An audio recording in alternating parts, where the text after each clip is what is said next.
안녕하세요. 산골여행입니다. 오늘은 식물이 건강하게 잘 자라는 흙 만들기를 해보려고 합니다.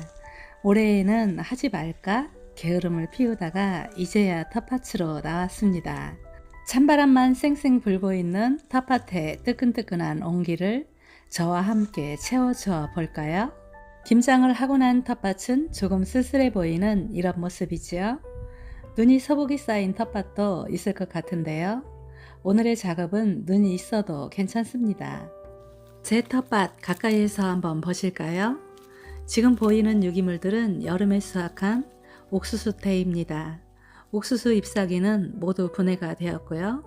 두꺼운 줄기들도 겉 껍질만 남아있는 상태입니다. 유기물을 살짝 걷어내고 흙을 한번 파볼까요? 유기물의 양도 많고 겉으로 보기에는 좋아 보입니다. 흙을 한 삽 깊숙이 파보면 이렇게 찰진 붉은색 흙이 나옵니다. 제 텃밭은 유기물이 없는 황토 흙을 채워서 만든 텃밭입니다. 그래서 식물이 자라지 못하고 모종과 씨앗을 심어 놓으면 무럭무럭 자라지 못하고 비실비실 하다가 죽고 다시 심고를 반복했습니다. 이곳은 토란을 심었던 곳인데요. 흙을 한 삽 파 볼게요. 여러분의 텃밭과 비교도 해 보세요. 이곳의 흙은 더 안 좋아 보이죠? 이곳은 유기물을 많이 넣어주지 못한 구역입니다. 그래서 작물을 심어 놓으면 잘 자라지 못해서 늘 관심을 두고 있었습니다. 이곳에도 꾸준히 유기물을 공급해 주기는 했는데요. 그런데도 배수도 되지 않는 찰흙 상태입니다. 이렇게 좋은 흙 만들기는 어려운 일입니다.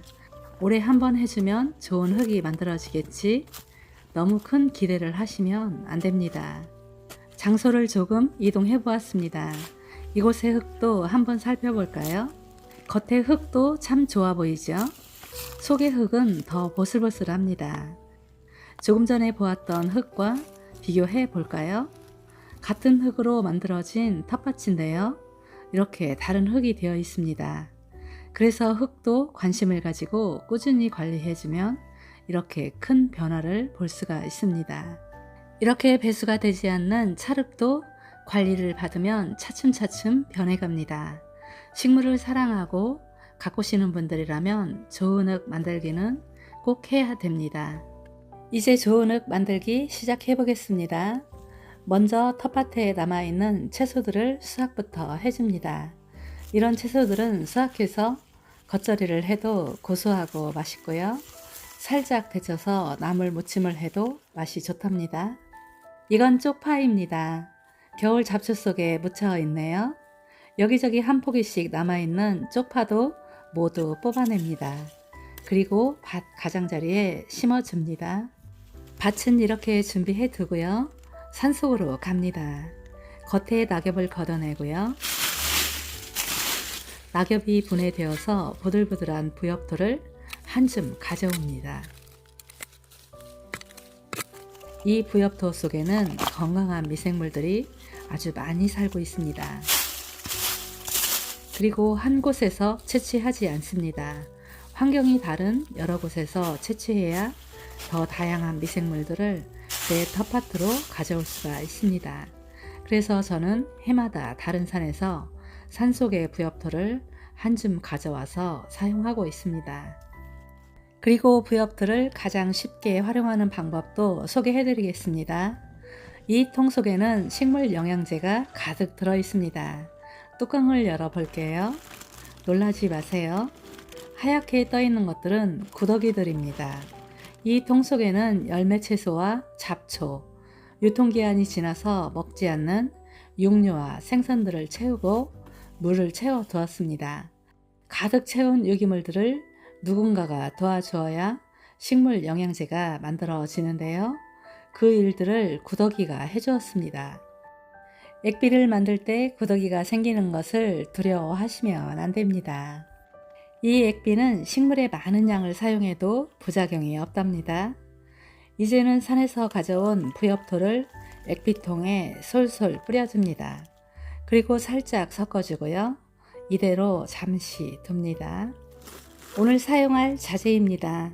이것은 깻묵입니다. 기름을 짜고 나온 찌꺼기인데요. 깻묵은 텃밭이나 화초에 사용해 보신 분들께서는 깻묵의 효과를 잘 알고 계실 겁니다. 깻묵은 가격도 저렴하고요. 비료 효과도 아주 좋답니다. 깻묵은 참깨, 들깨 어떤 것을 사용해도 괜찮습니다. 먼저 깻묵을 잘게 부셔줍니다. 시간이 여유가 있으시다면 깻묵을 다라이에 담아 넣고 물을 부어 놓으면 쉽게 풀어집니다. 잘게 부셔 놓은 깻묵을 가지고 텃밭으로 왔습니다. 이제는 깻묵을 텃밭에 골고루 뿌려줍니다. 깻묵의 효과가 좋다고 해서 너무 많이 뿌리는 것은 좋지 않습니다. 그래서 밭 갈기 전 밑거름용 비료를 살포하듯이 뿌려줍니다. 농사를 지으면서 좋은 흙 만들기에 중요성을 부정할 사람은 없을 거예요. 저도 해마다 좋은 흙 만들기를 해오고 있습니다. 그렇지만 효과가 그렇게 빠르게 나타나지는 않습니다.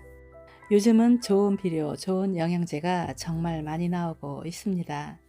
간편하게 구입해서 사용하면 되지 않나요? 하시겠지만 저는 그런 농법을 좋아하지는 않습니다. 가공된 영양제들은 규칙적으로 식물에게 영양 공급을 해줘야 합니다. 하지만 제가 관리하는 텃밭은 비가 많이 오는 장마철에도 과습으로 식물의 뿌리가 썩는 것을 볼 수가 없고요. 한여름 태양열이 강하고 가뭄이 지속되어도 가뭄을 타지 않는 효과를 경험하고 있습니다. 그래서 좋은 흙 만들기의 효과를 보려면 꾸준히 노력해야 됩니다. 해마다 이런 일들을 반복해주면 식물들이 아주 좋아하는 흙이 어느 순간에 만들어져 있을 겁니다. 저는 깻묵 가루를 노지에서 월동하게 될 춘채와 대파, 당귀에도 솔솔 뿌려주었습니다.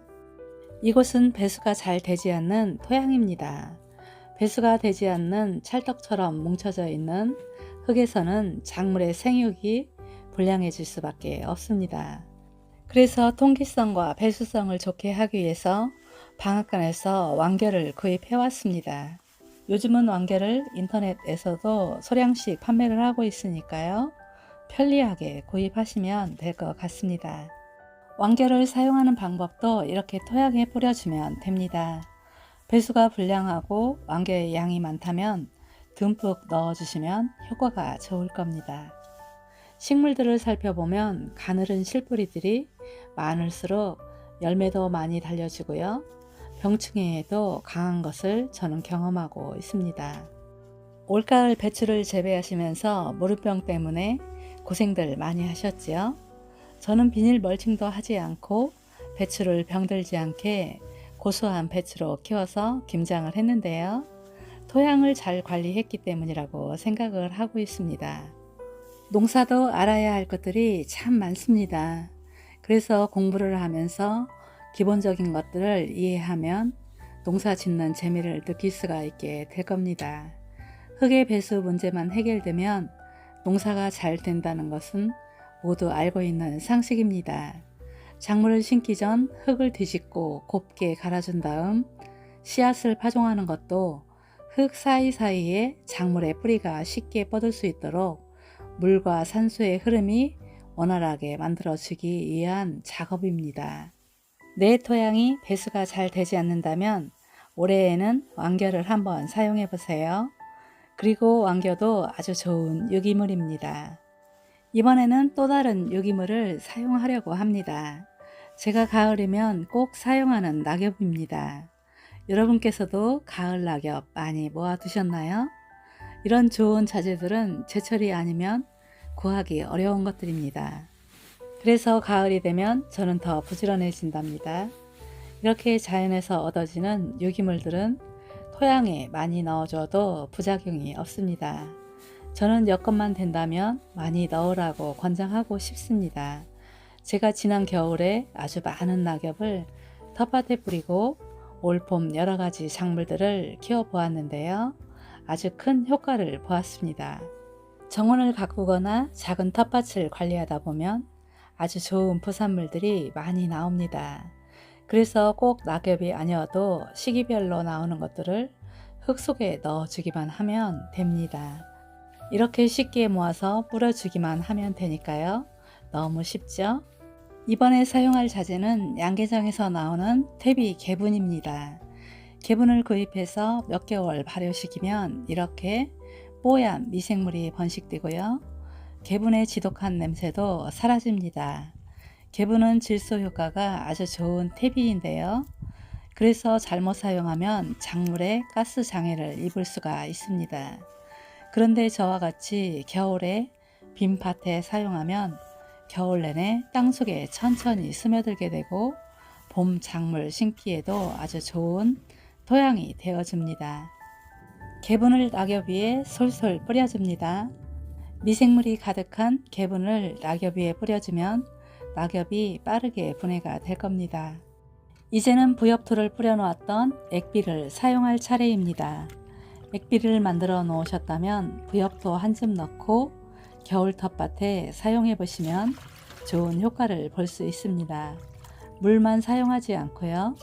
걸러내지 않고 건더기까지 같이 사용하면 됩니다. 너무 쉽겠죠? 이 액비 속에는 산속에 살고 있던 건강한 미생물들이 가득합니다. 이것을 지금까지 만들어 놓은 유기물 위에 뿌려주기만 하면 됩니다. 오늘 사용한 모든 자재들이 수분이 없는 바짝 마른 것들이지요. 수분이 없는 곳에서는 미생물들이 살아갈 수가 없답니다. 그래서 이 액비를 뿌려 주어서 수분을 공급해 주려고 합니다. 식물들도 한 가지 영양분만으로는 건강하게 자랄 수가 없습니다. 저와 같이 다양하고 좋은 유기물과 미생물까지 토양 속에 공급해 주면 내년 농사는 너무 맛있고 쉬워질 거랍니다. 그리고 김장하고 나온 배춧잎을 낙엽 위에 뿌려주려고 합니다. 배춧잎에는 수분도 가득하고요. 영양분도 많습니다. 그래서 이렇게 모아두었다가 이런 작업할 때 사용합니다. 오늘 마지막 자재입니다. 석회고토이고요. 석회고토를 맨 위에 솔솔 뿌려줍니다. 석회고토의 효과는 미생물의 활동을 촉진해 주고요. 유기물 분해 촉진, 토양의 통기성까지 좋게 해준다고 합니다. 수분이 마르지 않도록 잡초 매트나 비닐을 덮어주고 바람에 날아가지 않게 돌멩이로 꾹꾹 눌러주고요. 오늘 작업을 마무리합니다. 내 텃밭에 꾸준하게 유기물을 넣어주는 것만으로도 흙은 변화하게 됩니다.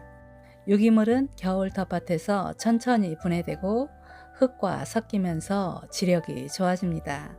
이렇게 유기물과 미생물, 식물이 공생하면서 자란 식물들은 풍부한 미네랄을 함유하고 있고 맛이 다르다는 것을 느끼게 됩니다.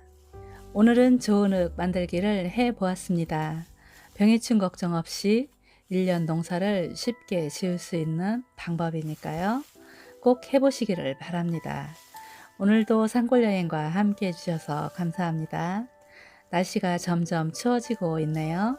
감기 걸리지 않도록 건강관리 잘 하시고요. 오늘도 따뜻한 시간 되시기를 바랍니다.